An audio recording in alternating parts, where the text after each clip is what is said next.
संतोष कापरे YouTube channel वरती आपका बहुत बहुत स्वागत है।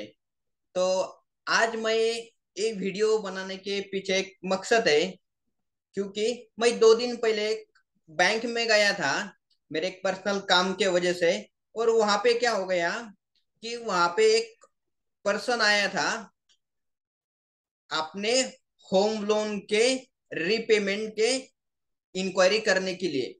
तो वो पर्सन क्यों आया था, उनको एक एसएमएस आया था कि उनका जो होम लोन है वो ऑटोमेटिकली रिस्ट्रक्चर हुआ है, क्योंकि उनका जो ईएमआई का जो इंटरेस्ट है, लोन का जो इंटरेस्ट है वो इंक्रीज हुआ है उसके लिए। तो उसका जो ईएमआई है वो क्या हो गया था, वो सेम हो गया था। और उनका इंटरेस्ट रेट बढ़ने के कारण उनका रिस्ट्रक्चरिंग बढ़ गया था। तो रिस्ट्रक्चरिंग होने के कारण क्या हो गया है कि उनका जो होम लोन का टेन्योर है वो बढ़ गया था। तो हम क्या कर लेते हैं, तो इस वीडियो के माध्यम से आपको मैं उसका एक एग्जांपल लेके उनका केस क्या हुआ है उतना, उसका जो केस स्टडी है वो कर लेते हैं। तो उनका नॉर्मल क्या हो गया था कि उन्होंने 30 लाख लोन लिया था। और 30 लाख का लोन जो है वो इंटरेस्ट है वो 6.5% के हिसाब से लिया था। और उनका 30 लाख रुपीज का लोन था। तो 30 लाख का लोन है और टेन्योर भी उन्होंने क्या किया कि 30 इयर्स का लिया था। तो उनको दोस्तों क्या हो गया था कि ईएमआई है वो 18,900 मीन यानी 19,000 के करीबन उनका एग्जिस्टिंग लोन था। तो फिर क्या हो गया कि ये जो लोन उन्होंने 2-3 साल पहले लिया था, तो ये होने के बाद क्या हो गया, तो ये तो इतना 19,000 के हिसाब से उनका 30 इयर्स के बाद में यानी 30 साल के बाद में उनका लोन है वो जीरो होने वाला था। मगर क्या हो गया दोस्तों, तो उनको एक जो आरबीआई का रेपो रेट है वो इंक्रीज होने के कारण उनका क्या हो गया है कि लोन ऑटोमेटिकली रिस्ट्रक्चर हो जाता है, क्योंकि लोन का इंटरेस्ट बढ़ गया। तो क्या होता है कि इंटरेस्ट रेट है वो बढ़ जाता है और अमाउंट है वो तो उतना ही रहेगा जितना आउटस्टैंडिंग हमने लोन लिया है उतना ही।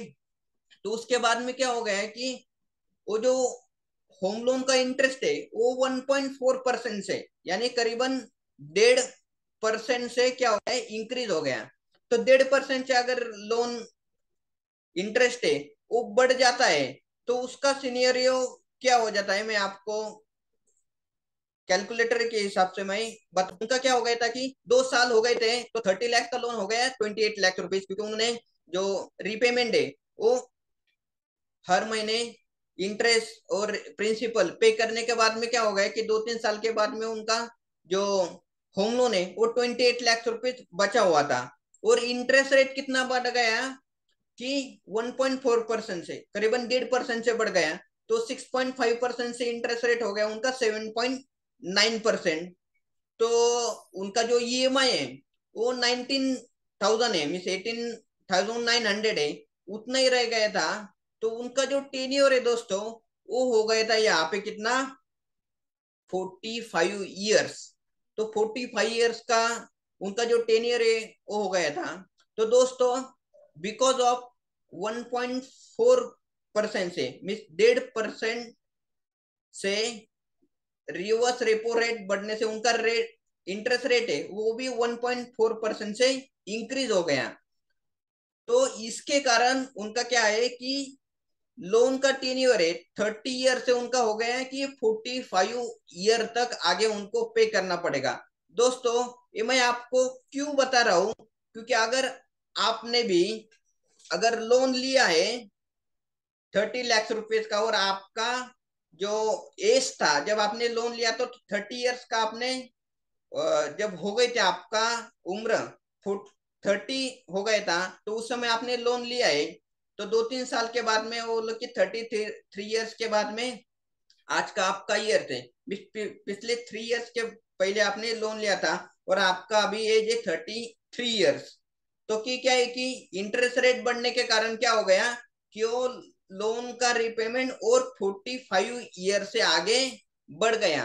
तो इसका मतलब क्या है कि आपका आगे 45 ईयर्स तक आपका होम लोन का ईएमआई है वो आपको पे करना पड़ेगा। तो फिर क्या होगा कि अगर आपको और आगे 45 ईयर्स तक अगर लोन पे करने का है तो उस समय आपको क्या करना पड़ेगा, और 45 ईयर्स तक लोन रीपे करना पड़ेगा।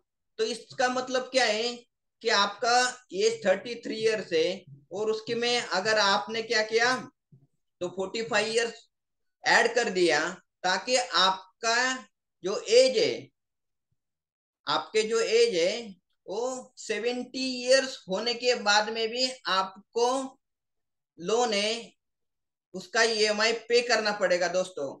तो फिर उसमें क्या कर, तो आप जो है ऑब्वियसली आप रिटायरमेंट होने के बाद में तो आपका इनकम वहां पे स्टॉप हो जाएगा, तो ऑब्वियसली ईएमआई है वो पे नहीं कर सकेंगे। तो आपको क्या करना पड़ेगा कि दोस्तों अगर आपने भी अगर ऐसा लोन लिया है तो ऑब्वियसली आपको भी रिस्ट्रक्चरिंग का कुछ तो इंटीमेशन या इंफॉर्मेशन बैंक की तरफ से आया रहेगा। तो आपको भी आपके लोन का जो ईएमआई है रिटायरमेंट के बाद में भी पे नहीं करने का है, तो आपको एक मैं आपको एक सॉल्यूशन देता हूं। तो उसको रिस्ट्रक्चरिंग है वो किस तरह से आप कर सकते हो। तो ऑब्वियसली ये कि पिछले 2-3 साल की पहले आपने लोन लिया है तो उसमें क्या होगा कि आपका ऑब्वियसली इनकम जो है वो भी इंक्रीज हुआ रहेगा। ऑब्वियसली इंक्रीज अगर हुआ है तो आपको एक रिस्ट्रक्चरिंग करने का है। तो आपको रिस्ट्रक्चरिंग किस तरह से करेंगे, तो इस तरह से आपको रिस्ट्रक्चरिंग है वो करना पड़ेगा। मैं आपको जो लोन का ईएमआई स्ट्रक्चर है वो दिखाता हूँ कि 2 साल पहले या 3 साल पहले आपने लोन लिया है तो 30 साल 30 लाख का लोन है, 30 लाख का लोन है, वो क्या होगा आपको 28 लाख का हो गया है। इंटरेस्ट रेट है वो रिवर्स रेपो रेट के वजह से क्या हो गया दोस्तों, वो 7.9 हो गया। तो आपको क्या करने का है, आपका पहले 19 ईयर्स का यानी क्या है कि 19,000 के करीबन आपका ईएमआई था, यहाँ पे ईएमआई था। तो आपका 30 साल में बंद होने वाला था, मगर बिकॉज ऑफ जो 7.9% का लोन हो गया है आपका, तो आपको क्या करने का है, जो इंटरेस्ट रेट है वो बढ़ने के कारण आपका टेन्योर है वो भी बढ़ गया। तो आपको क्या करने का है, सीधा यहाँ पे लोन का ईएमआई है वो 5,000 से रुपए से आप क्या कर लो इंक्रीज करो। तो क्या होगा कि आपका जो लोन है 28 लाख का लोन है, और आपने का जो ईएमआई है वो 24,000 हो गया है, और इंटरेस्ट रेट है वो 7.9% से हो गया। तो आपको क्या करने का है, लोन का जो टेन्योर है वो ऑब्वियसली वो 18 ईयर्स तक होगा। मिस आपने पहले 30 ईयर्स का लिया था तो आपको पूरा 30 साल तक लोन पे करने की जरूरत नहीं रहेगी। तो आपका क्या है कि सिर्फ आपको आपके जो ईएमआई है वो 4 से 5 हजार से आप इंक्रीज करो। तो आपका जो लोन का जो टेन्योर है वो 30 ईयर से लेके आपका होगा आपका 18 ईयर्स, ये 18 साल तक ही आपका होगा। तो आखिर क्या है कि आपको भी ये जो 30 ईयर्स तक पे करना नहीं पड़ेगा। तो दोस्तों अगर आपने भी ऐसा ही लोन लिया है तो आपको भी क्या करो कि आपके अभी के अभी बैंक में जाके लोन का जो ईएमआई है वो 4-5 हजार से इंक्रीज कर दो, ताकि आपका जो लोन का जो टेन्योर है साल है वो कम हो जाएंगे। नहीं तो आपको भी रिटायरमेंट होने के बाद में भी ईएमआई का ईएमआई है वो पे करना पड़ेगा। तो दोस्तों ये वीडियो आपको कैसा लगा आप कमेंट बॉक्स में जरूर बताइए।